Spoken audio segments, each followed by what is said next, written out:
korerwa maha sararamo ramoe Sararamo ramoe Sararamo ramoe Sararamo korero korerwa maha Sararamo ramoe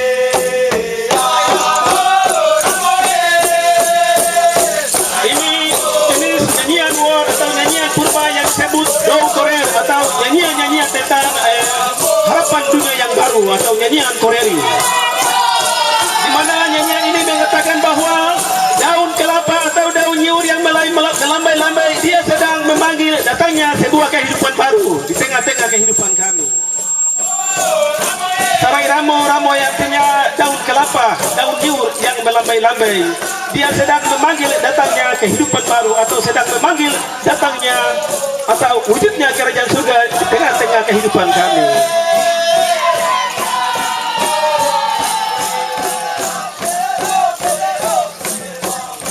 Di mana Raja Daud menulis bahwa Allah Yahweh bertakhta di atas puji